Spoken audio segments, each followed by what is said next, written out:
দিদিয়ার টুকিটাকিতে আপনাদের সবাইকে স্বাগত জানাই। আজকে আমি অনেক দিন পর ট্যাংরা মাছের চচ্চড়ি বানাচ্ছি। ছোট ছোট ট্যাংরা নিয়েছি, আর একটু টমেটো কুচি নিয়েছি, একটু ধনেপাতা কুচি নিয়েছি, অল্প বেগুন কুচি নিয়েছি, পেঁয়াজ কুচিয়ে নিয়েছি, আর একটু আদা বাটা নেব, আর 2-3 কোয়া রসুন নিয়েছি। প্রথমে ট্যাংরা মাছটা ভেজে নেব। মাছগুলো দিয়ে দিলাম।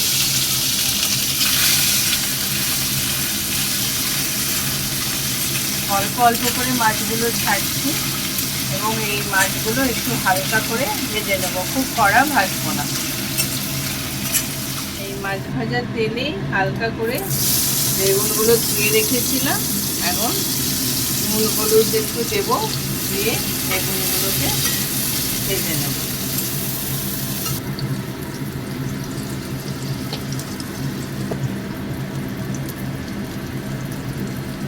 বেগুনগুলো ভাজা হয়ে গেছে, এবার বেগুনগুলোকে তুলে রাখবো।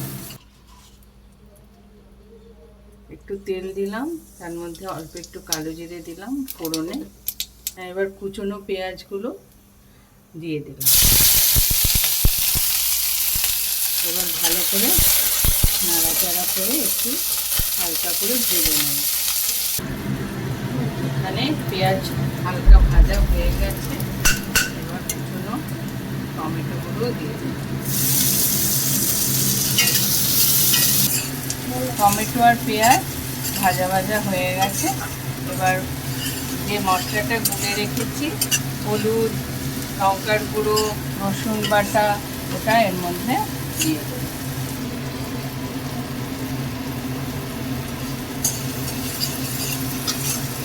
লঙ্কার গুঁড়ো, হলুদ গুঁড়ো, রসুন বাটাগুলো সব গুলে রেখেছিলাম, ওটা এখন এর সাথে মিশিয়ে দিলাম। স্বাদ মতো নুন দিয়ে দিলাম, একটু মিষ্টিও দেব। ভালো করে কষিয়ে নিয়েছি,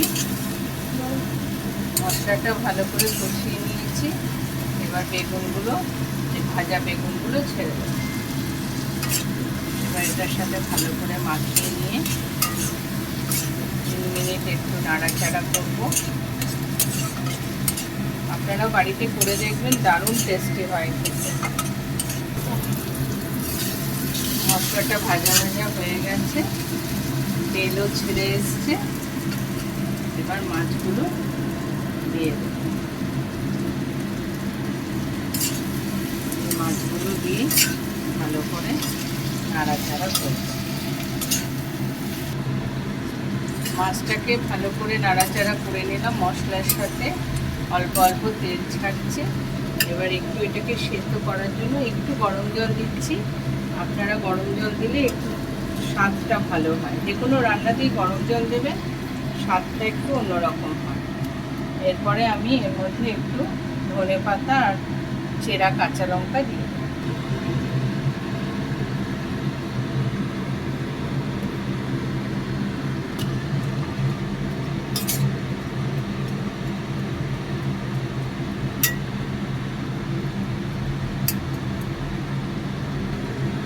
একটু চিনি দিলাম, অল্প একটু, মানে টেস্টটা একটু ভালো হয়। নাড়াচাড়া করে নিলাম।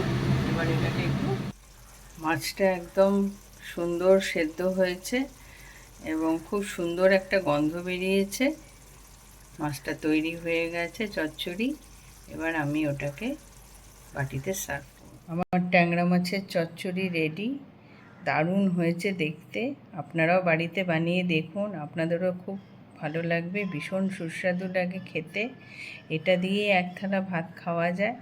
কে কোথা থেকে দেখছেন এবং রান্না করে কেমন লাগলো কমেন্ট বক্সে অবশ্যই জানাবেন। একটা লাইক শেয়ার করতে ভুলবেন না। টাটা।